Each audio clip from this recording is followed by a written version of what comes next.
पाखे रही पुरातन एक संगोष्ठीर सर्वप्रथम जो मैंने थे भितर ये जड़े प्रथम आउ ज्ञान विषय परिवेषण कर शक्ति मोर ना जहाँ जाना ठार जाना नाम प्रफुल्ल दास श्रद्धार आमर पितामह तेणु सी कौन कहे ये गीतार महात्म्य बा गीतार प्रकृतर जो रही महात्म्य गीतार प्रभाव को भली शुणा। ओम नमो भगवते वासुदेवाय। गीता एभली एक धर्मशास्त्र प्रत्येक घरे घरे यह अभ्यास करने उचित कारण यह दिनचर्यार गोटे गोटे सोपान एथु किछिटा निज भितर ताकू मार्जित करी कर्मक्षेत्र में आगे ये गोटे गोटे माध्यम तेणु गीता जे केवल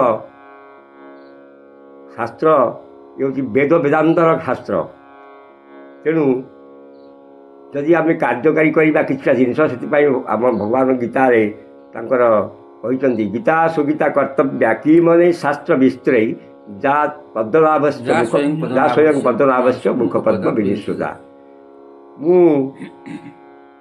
आम दिनचर्या भितर समस्त मन क्रोध थाए क्रोधरे किसी ना किसी कहती क्रोध हूँ मनुष्यर परम शत्रु तेणु परम शत्रु क्रोधटी शत्रु जीवन में किसी न था कहीं नहांती क्रोध ही परम शत्रु।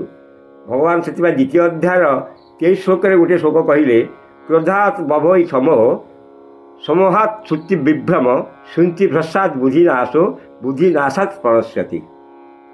ये श्लोकर अर्थ बहुत व्यापक जहाँकि आम समस्त जीवन में यह घटी थाए।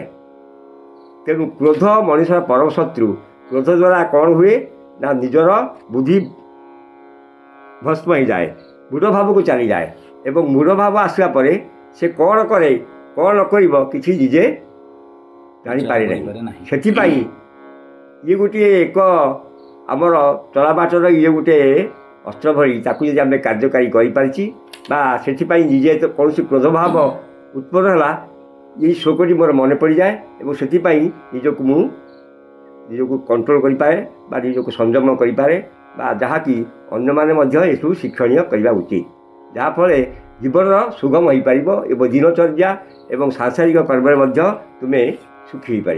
मोर एति यार गोटे उदाहरण तापर भगवान कहते सर्वधर्म परित्यज्य मामेकं शरणं व्रज अहं ता सर्वपापेभ्य मोक्षय स्वामी मासुच।